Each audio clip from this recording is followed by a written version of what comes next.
Hey guys, Simon from ARB Shepparton. One of the great things about being in sales for over 20 years is the people you get to meet and the stories they tell. I find it fascinating to sit down with a customer and go through all the places they've been, the things they've done and the things they've seen. So we want to bring some of those stories to you. So we're going to grab a group of customers, head up the bush, do some four-wheel driving and let them tell you their story.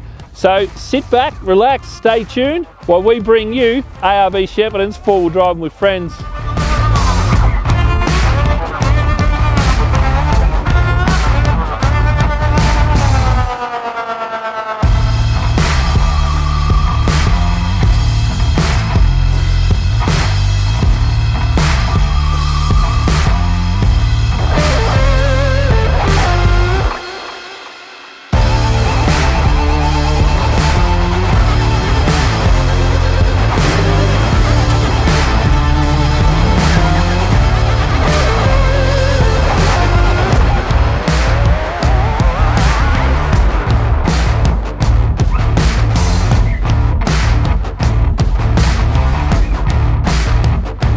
Who's that? Who's Snack Dog? Yeah. Snack Dog's like the Jesus of four-wheel drive, and he's what gets you through the tracks.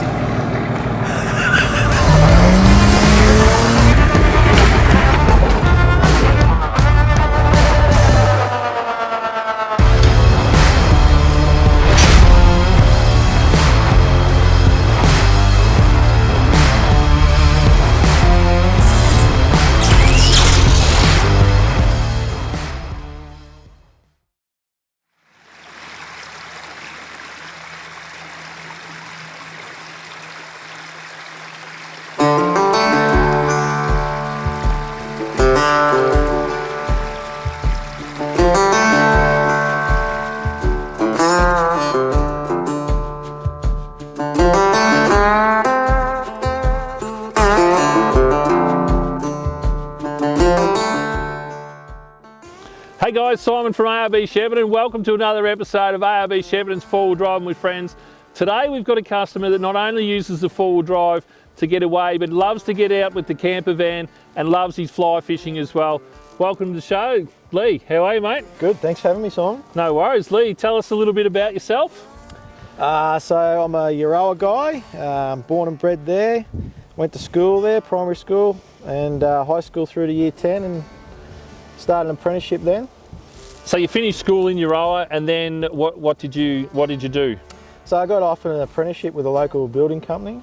Yeah. And I was interested in that, so I grabbed that with both hands and that's what I'm still doing today, building. So you're still a builder, you work for yourself Work today? for myself now, so did my apprenticeship, went into the subby contract sort of scene and then eventually out on my own. And loving it. Work for myself, so I can nick off and do a bit of four-wheel driving on a Friday arvo or something. Very good. So four-wheel driving, where did the four-wheel driving for you begin? Look, I probably, as you said, I've always loved fishing, so I've always gone fishing, camping, that sort of stuff. Four-wheel driving just come along later in life. It was never really something I wanted to just go four-wheel driving. It was just more about the destination. Yeah. Yeah. So hook the van on, for instance, and head away so you can fish. Back in them days it was pack the tent and the stuff in the back, and then you just wanted to go a bit further away and you had to find a four-wheel drive to get over that mountain or cross that river to get to a better spot. So what was the first four-wheel drive you owned? That was back when I was probably just about finished my apprenticeship. I bought a Toyota 4Runner. One of my bosses had one and I don't know, I just fell in love with it. I thought it was a cool looking little machine and bought one of them. It was probably one of the worst decisions I've made. Piece of crap, was on gas and cost me a fortune, but Looked cool. Looked all right and yeah, got me into it. Beautiful. So nowadays you obviously got the family and everything. It's where do you head away now? We do a lot around Bright, Mount Beauty, in the high country there.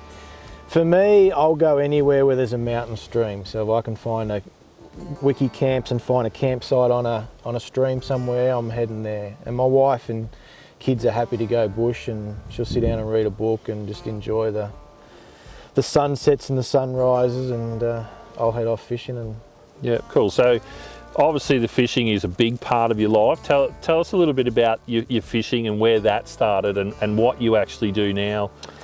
So fishing, my father was never a fisherman, but my brothers were pretty keen, and as I was a young teenager, we just started going fishing, bought a boat. I was doing a lot of lake fishing, trawling, bait fishing, all that sort of stuff. Went off to Yukonbean and those sort of trips. And then I got with my wife. We drove past a fly fishing shop one day, and she said to me, I said I wouldn't mind having a go at that one day. And she said, oh, well, why don't you go back and try it? So went back there and paid out for a lesson, and I was hooked on fly fishing ever since. And now I'll chase trout, native Murray cod, yellow belly, head up north chasing saltwater. Anything that swims I'll catch on fly, or I'll try to. So everything's fly fishing now? Absolutely. I just can't, it's not the same feeling that I get from fly fishing, the other fishing. Yeah. Yeah, okay. So obviously you've been a customer of ours for a fair while, so I know a little bit about you, but the fly fishing side of it, you don't just head out yourself now. Now there's a little bit more to your fly fishing now? Yeah, look, there is, but there's nothing like being on a river somewhere on your own. You know, that and it's just you stop and take in where you are, and it's just the peace and quiet. You know, there's no fish, nothing happening, it's just you and the environment. It's beautiful. Yeah. So with your fly fishing though, you do teach other people? I do. So you get into fly fishing, you go and catch a few fish, and then you want to get better. So you start thinking about your casting and how you present your flies and all that stuff. And so I ended up met a fella called Matthew Howe from Murderford, and he was a master casting instructor. So, and like he could do things that I only dreamed about being able to do with a fly rod, you know. I want to be able to do that. So got talking to him, and he was part of an organisation, an international organisation, Fly Fishers International, which is sort of based in America. It does a lot of conservation stuff, but our side of the things is casting instruction, you know, getting people to cast better. So I joined up with them. I did the first leg of that, which is becoming a casting instructor, and then met other guys in that organisation, and they said to me, you know, you should probably go on and do more. So I thought, oh well, I'll have a crack, you know. Ended up becoming a master casting instructor, and then I've become a two-handed master casting instructor as well. So I'm now one of 3 in Australia that have that certification. So one of 3? One of 3, yeah. That's pretty good, mate. Yeah, and look, I'm just a country fisherman, small town guy that just practiced, and anyone can do it. You got to spend the time on the rod and get the experience. So we'll stick with fishing for a little bit. So I've had some conversations with you about these fishing trips and stuff, and I see a little bit of water and think, oh geez, the only thing you're catching there's a tadpole, but you obviously think a little different to that. Well, I was actually talking to Daniel out in the tracks today, and you know, his way he can read a four-wheel drive track, you know, he can look at it and he knows he's going to go left there and the right wheel's going to come off the ground there, and he can read it and understand it. And I'm a new beginner to four-wheel driving, so I don't see that. But put me on a river and I can tell you there's probably a little fish there. If you want a big fish, it's going to be sitting there. That fish up there is going to be feeding, that one's resting, and I can read a river that way, the same as a good four-wheel drive will read a track. Yeah, okay. Yeah.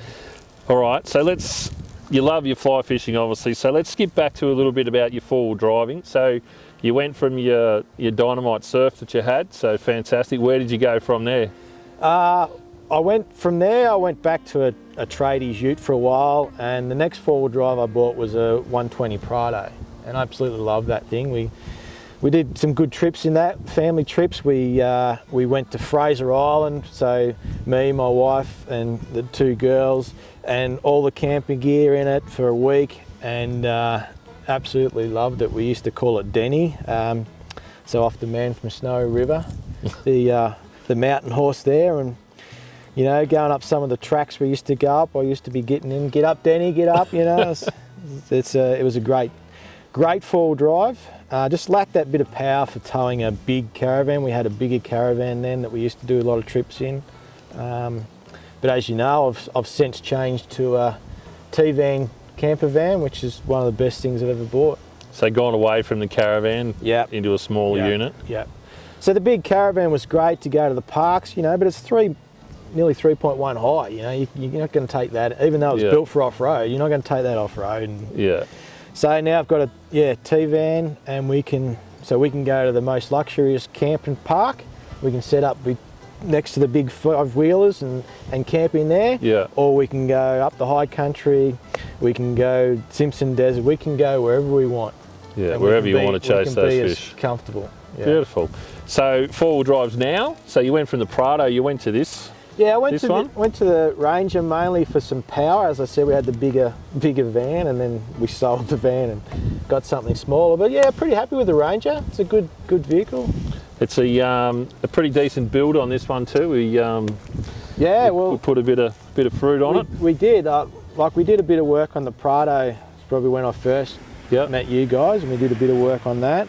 But this one is much done, 95–100% of this one, and we've still got a few little things we've got in the pipe works. But yeah, it's pretty much, for a touring vehicle, there's not much more I need. Yeah, cool. All right, so you mentioned a couple of trips you've been on. What would be the best trip you've done? We've done Fraser Island twice, and sort of a week on each time, and both those trips were pretty spectacular. Like, it's four-wheel drive camping destination. It's pretty special. But around here, like the high country, I don't know, there's so much beautiful country to see. So yeah, high country or Fraser would be the best places I've been. Done Tassie, not a lot of four-wheel driving in Tassie, but just touring. Yeah. Again, pretty special. Yeah, cool. Any particular story that stands out in one of those trips? Probably one of the best things I've ever seen on Fraser Island. We had a pretty big group of us, and we were playing cricket down on the beach, and there's a lot of whales around, and this mother brought her calf right into us, like real shallow, and we were playing cricket and we just stopped there. It just seemed to go like for half a day. It was amazing. This mother would bring this calf, and it was like she was showing her these people, like, you know, these are humans.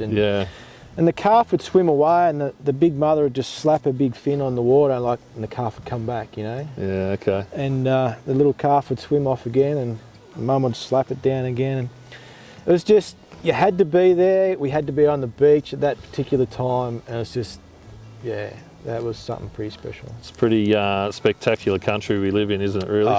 Yeah. But you've got to be out there to see it. I mean, you can't book a tour for that. Yeah. You know? Yeah, you obviously got lucky. We were camped on the beach, we were just playing cricket, and it was there. And a lot of the stuff that means special times to me are that. Yeah. You're just out walking. We're out driving one day on the road, and this eagle was just plonked in the middle of the road, right in front of us, just eating a carcass. And then it just opened its wings, 2 metres in front of the car. You just don't see that stuff every day. Yeah, you got to get out and you got to get out there and experience it. Yeah, okay. So the T-van that you run around with now, where's the best location that you've taken the T-van and to go your fly fishing and stuff? Look, one of my happy places is just up the Buckland River. There's a lot of camping up there, and you can go a bit further up and get a little bit more remote. There's four-wheel driving there, there's fishing there, there's camping, it's a beautiful valley. It's pretty nice.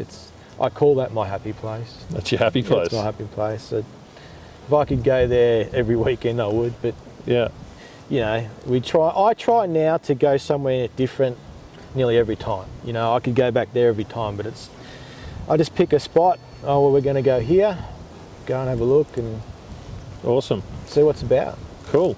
So for anyone out there looking at doing a little bit of fly fishing, mate, you're still teaching constantly? And yeah, well, look, COVID put a big stop to that. But I've got a student coming up this Saturday. I'm I love teaching that side of things. I don't take people to the river and fish. Once you start fishing, you want to be focused on the fish, you know, but if you can come and get a lesson on just the casting side of that and hone those skills, so when you get to the river, you don't have to concentrate on that so much. You focus on the fish and where the fish are, and then you're starting to learn how to read the water and get the right drift. And yeah, there's a lot to it. There's a lot to it, you know. Yeah. So anyone looking for some fly fishing lessons, this is your man. So, all right, Lee. So thanks very much for coming along, mate. It's been a pleasure. Obviously, it's different to a lot of our other customers where their four-wheel drive is their main adventure and everything like that. You get it all decked so you can go and do those family trips with the T-van and your fishing and everything. So it's fantastic to see that. So thanks for coming along. Thanks, Simon. It's been a pleasure. Thank you. There you go, guys. Another episode of ARB Shepparton's Four-Wheel Drive with Friends. And remember, ARB Shepparton, 180 Benalla Road. See you there.